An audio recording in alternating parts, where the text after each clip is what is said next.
Lindsay here, the Frugal Crafter. Today we are going to do this easy sunset. This is geared to beginners, so if you've never painted with watercolors before, this is just perfect for you. And we're only using 3 different colors of paint, so it's a limited supply. You'll get to do a little mixing and it'll be a lot of fun. But please feel free to play along with whatever paints you use, even if you're not a watercolorist. This video is brought to you by Fabart, and I'll be using a few of the brushes from their 15 set assorted kit, and I will have a coupon code in the video description, so you can save 20% on these if you want. If you need a more compact solution, they also have this set here, which I do a whole video on, and the uses for all these different brush sizes and brush shapes that I will link up in an iCard and in the video description. But this is great too. I think I actually like these a little bit better just because there's some larger brushes, and I tend to like to work with bigger brushes, especially if I'm working over a postcard size piece of paper. But this is certainly awesome for travel, and they're both great solutions if you need a set of brushes. We're going to get right into it though, because I know you're here to watch me paint, and what you're going to need for today's painting are 3 different colors of paint. We're going to need a warm yellow, so you can use Gamboge, you can use Cad Yellow Deep, any yellow that, if you were looking at your yellows side by side, see how this one kind of looks like a lemon and that one kind of looks like sunshine, it looks a little more orangey. You want your yellow that's a little more orangey for this, okay? And I like to make a puddle of it here on my palette so I don't have to keep dipping into my fresh paint. Sometimes if your brush is dirty and you accidentally go into your paint, you kind of leave a bunch of crud behind and you end up wasting paint cleaning it off. So I like to make my little puddles on my palette. We're also going to use a warm red, so you can use Cad Red Pale, you can use Scarlet, you can use Vermilion. This is permanent Scarlet here, so this is our red primary we're going to use. It's a very pretty, nice warm red. And we're also going to use Pthalo Blue, which is a green-based blue. And I've got that right here in my palette. So again, I'm going to make a nice puddle of it right there. If you have a set of pan colors and you're afraid you'll get confused over what colors you're using, what you can do is get like a ceramic tile or a white ceramic plate, and you can take your pans out and set them right next to your work surface, right on the plate, and then you can mix from that, and that's kind of helpful. I also find by having my puddles out here, I'm not going to accidentally dip into the wrong blue because I've already pulled my colors out, so I don't have to think so much. So you can either wet your sky with your round brush or with a nice juicy flat brush. A nice 3/4 inch to inch wide flat works really well for this. Now on my practice piece, I actually taped down all 4 sides so I had a pretty white border when I was done, so you can do that as well. It'll help it from wrinkling.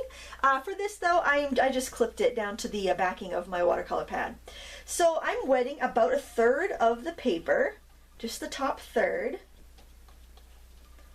And I have 2 buckets of water, one for clean water, one for getting fresh water for my painting, and one for rinsing my brush off.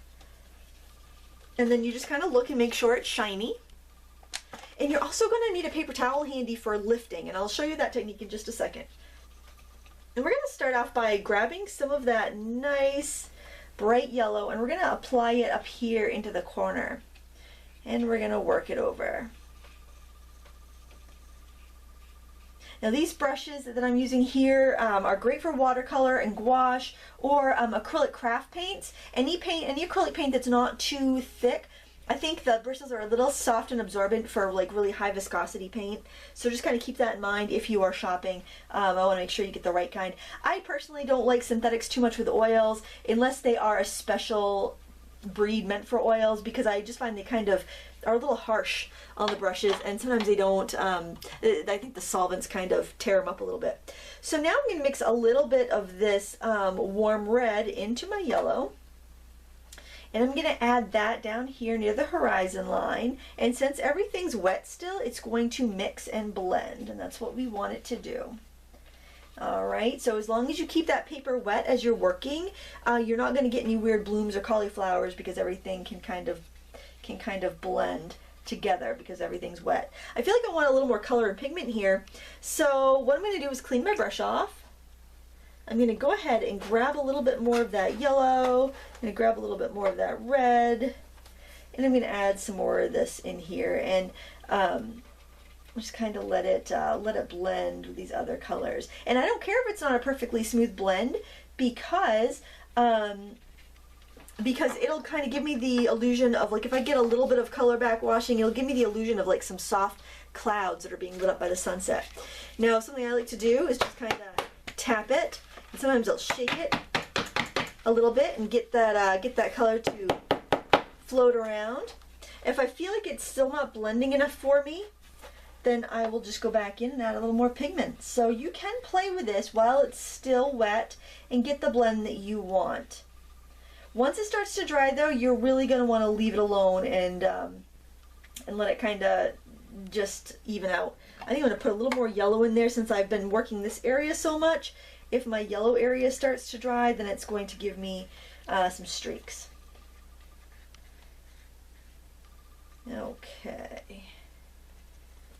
And then any of those brush strokes should really just kind of fade out as it dries. And then if you do want a little texture in the sky, you could give a little spritz of water. I don't want to spray my final painting. And that will also help it blend a little bit. So a couple little tricks for you there. Now the sun is actually going to look white in this situation. So what I'm doing is I'm taking a paper towel, and paper towels do work better than rags for this. And I'm just going to press straight down and see how it lifts it right off.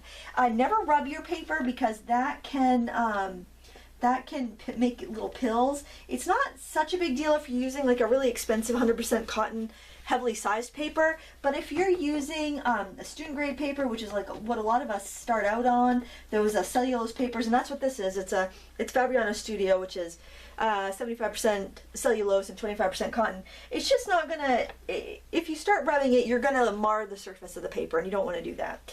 Now while this is still a little wet, we're gonna paint this kind of like row of trees in the background, and we need to mix up a color for that. So what we're gonna do, and I think I'm actually gonna move to that first round brush that we had out. I'm gonna mix that, take that reddish, warm reddish color with a little bit of the yellow, and I'm gonna grab a little bit of that blue in there, and we're gonna make kind of like a dark kind of gray color. Now that looks a little green to me, so I'm gonna clean my brush, and I'm gonna go in and grab some more of that permanent scarlet, so whatever your warm red is, a little more blue. So basically what I do is I try to balance these colors. So that looks a little too purple to me, so the opposite of purple on the color wheel is yellow, so I probably have a little too much, so I'm going to wipe some of that off. Alright, I think that looks pretty good. It doesn't have to be perfect. And maybe add a little bit more blue in there because I know I have a lot of orange and yellow in the sky. And then this really does not, you don't have to worry about this technique too much because you do want a soft and fuzzy edge. I'm just putting in kind of like a rough, not really a horizon line, but it's kind of just a tree line, putting in a rough tree line here. And I'm just going to let the colors get fuzzy and have a lot of fun with it. The nice thing about this painting is we start really kind of abstract, and as we go, we refine. So it kind of takes a little of the pressure off, I think. Now, one thing that we really want to be careful to get fairly accurate is a straight line at the bottom of this tree line. So you may find it easier to turn your paper sideways. I like to almost rest make sure you don't have any lotions on your hands. I like to rest like the heel of my hand on the paper and just kind of pull that line back. And since everything is still wet here, you can keep taking your time. The bottom half of the paper is not wet, so you're going to end up with a sharp line here on the bottom, and it's going to be fuzzy on the top as it mixes in to your sky. Because things that are further away from the viewer's eye are going to be fuzzy and out of focus.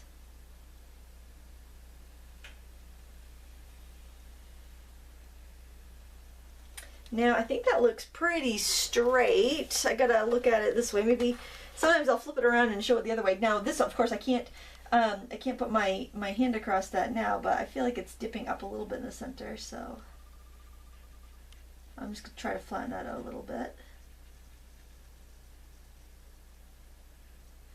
Just take your time with this part, and turn it every which way so that you can really see if it's straight or not. Because sometimes we get used to looking at something one way and we can't tell that something's a little lopsided. Alright, I think that looks pretty good. Alright, so you want to rinse your brush off, and we are going to switch to another flat brush. We can use this one, or we can grab one of the smaller ones in the kit. In fact, I think I will grab one of the smaller ones because sometimes we end up getting a little too repetitive with our brush strokes, and one of the best ways to overcome that is to go with a different size brush. And there's several different flat brushes in this kit that you can pick from. I want to start off with a big one though, because I'm starting off kind of far back, and I'm going to go in with this, actually, you know what? First thing I'm going to do is grab some of the yellow. And I'm going to grab this. This is probably about a 5/8 inch wide brush, and just grabbing the fresh yellow on its own. And I am going, just make sure you don't touch the skyline, because it's gonna wick into your paint because it's still wet. I'm going to go with strokes back and forth, these horizontal strokes, and I am going to get this reflection of the sun. And my reflection can pull out a little bit more as I come down towards the bottom. And there can be little bits of white showing in there too. All right. We will be doing some more like throughout the water with this, but I just wanted to kind of get this part all set. Now I'm going to grab some of the Scarlet color mixed into the yellow, so it's not super red. And I am going to add some into the yellow, but then some just kind of on the outskirts of it. And the ripples further back are going to be like bigger and just more fuzzy, and they're going to get a little crisper as we come forward. And that's why we're going to, when we start working forward, we're going to actually switch to a smaller brush so we do end up with more crisper lines. So I just kind of want to do this technique right here, mostly just to kind of mask out the area that we're going to want to preserve with those redder colors. Okay. Now I'm going to go back to that big brush that I just had. By the way, these are wooden handled brushes, so do not let them soak in the water when you are when you're done with them. Rinse them out, lay them flat. Once they're dry, you can put them back in your case, or you can put them in a jar if you prefer to have them in a jar. It's not going to hurt anything, but it's always great to let them dry flat, I think, and then you can go back and you can put them away afterwards. I don't like to store anything, zip up anything in wet when it's wet, because I just think it could encourage mildew and stuff. So that's what I do. And the nice thing about this color, it's an opposite of what we have in the sky, so it just really looks so vibrant.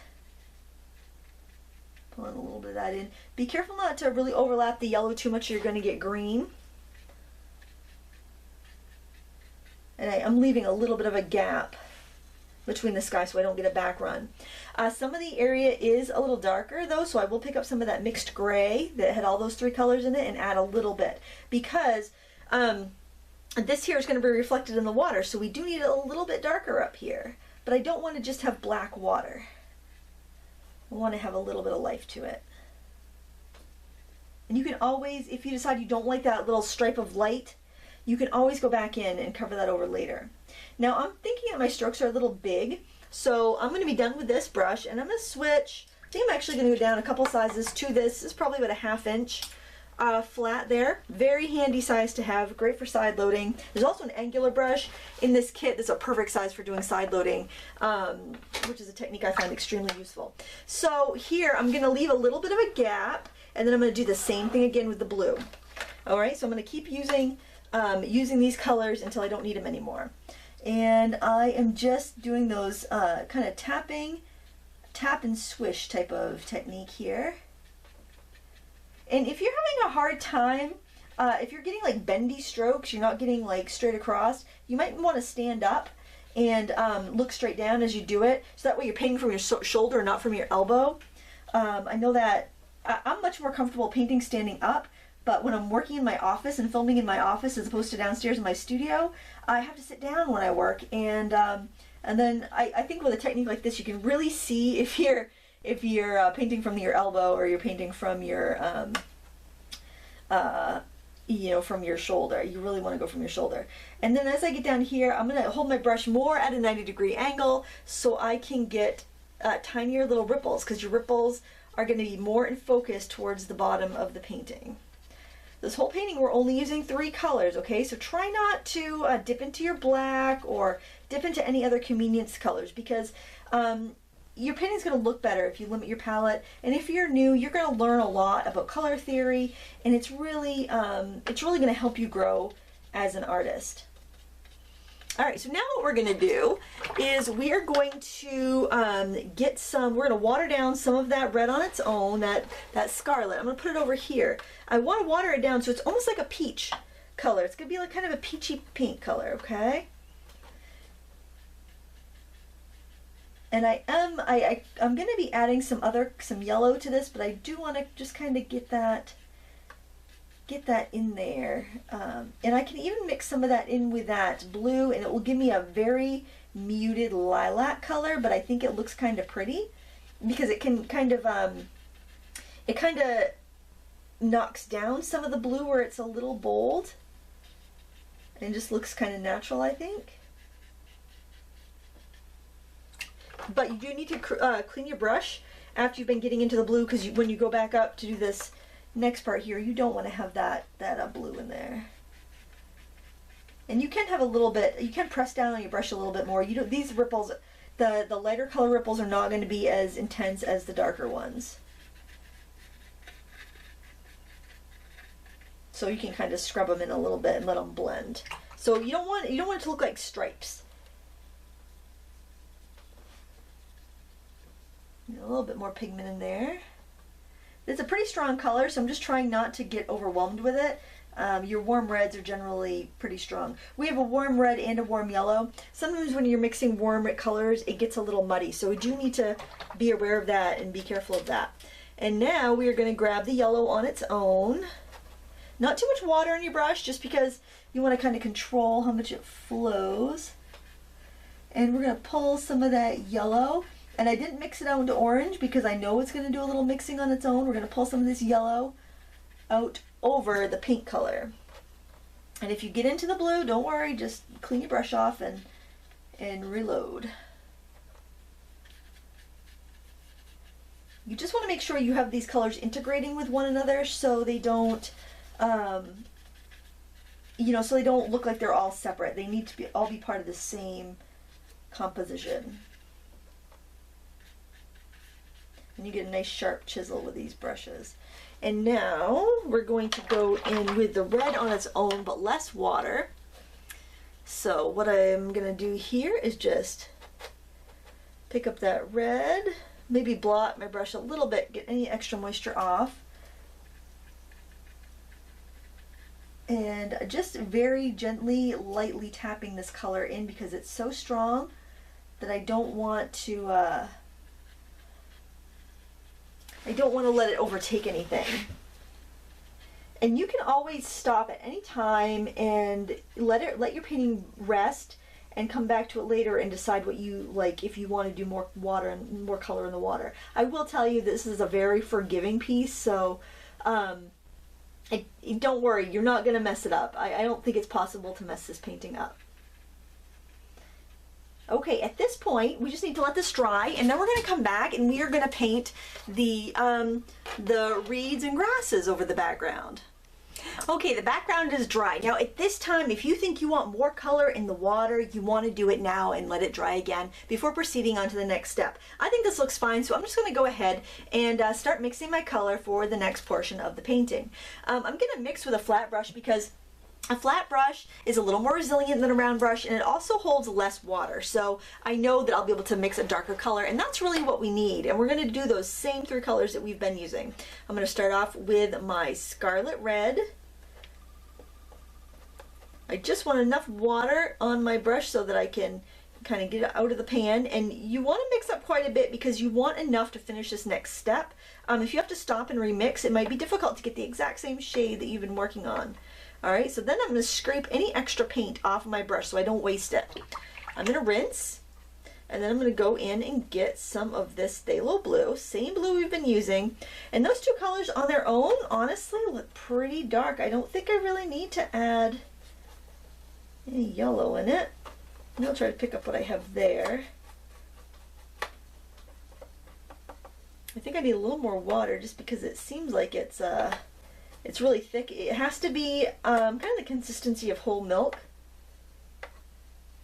I think that's good. I can always just grab that little bit of yellow there if I feel like I want to take it, negate it down a little bit. Okay, and now I am going to use a couple different brushes here. I'm going to use a dagger and I'm going to use a liner brush. And these are really great brushes to have because, and you can totally do this with any round brush, but if you're kind of a beginner and your brush control isn't that great, these are going to make it a snap. So these have already been washed, there's no sizing in them. What I'm going to do here is I'm going to start with the dagger brush because I want to put my larger lines in first. So I'm loading it up here. Alright, you can see that paint on there pretty clearly. And then like when I was doing this one, I actually had masking tape all the way around, so I started my stroke on the masking tape. Okay, that's why I have that nice straight line there. I'm going to start right off the paper, and I am going to pull a line right up. Okay, some can go right off the page, some can go halfway up. Look how easy it is to make really thin lines with this. And I actually can do quite a few with one load of paint, which if you just were to use a small round brush, you'd have to keep reloading after every time. But with this, I can do so many different strands before I start to get a broken line. So what happens when you kind of get a broken line, your bristles might spread apart and then you'll get some like couple lines side by side. So just make sure you have plenty of paint in your brush, but you can get quite a few strokes from that.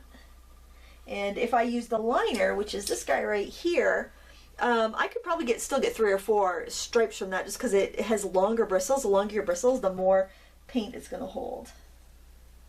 And I think I want another one that goes right off the page. Now for the I want to get a few more thicker grasses down here at the bottom.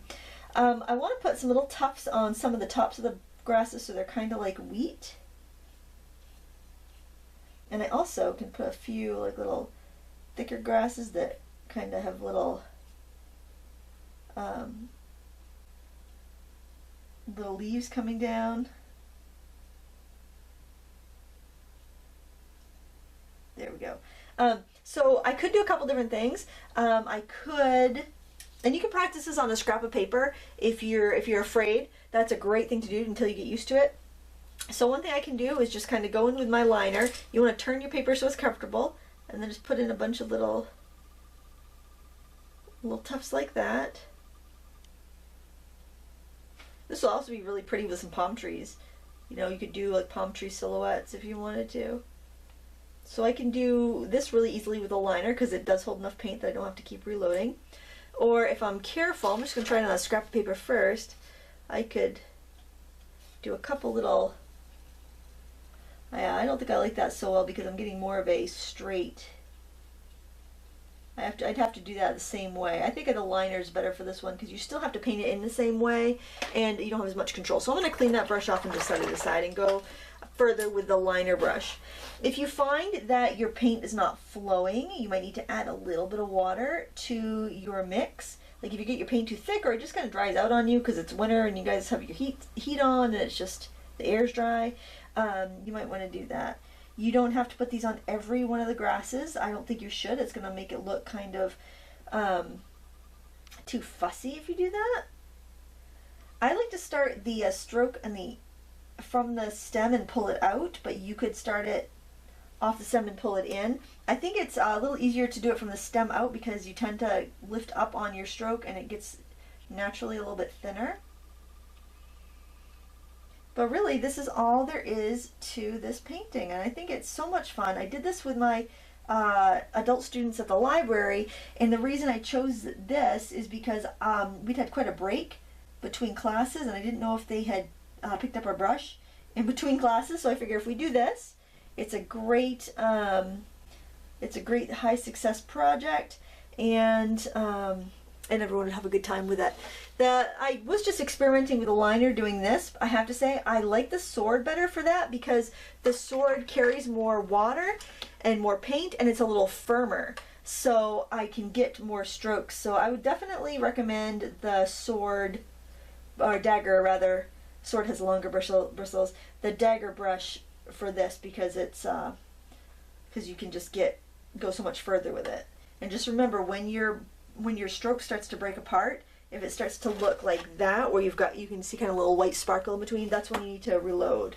Ideally, reload a step before that, but that's how that goes. If you want a few birds, and the only reason I have birds in the other one is because I accidentally spattered by mistake, just simply take your liner brush, and I like to make a little dot, then kind of a little bit of a bent line off of it.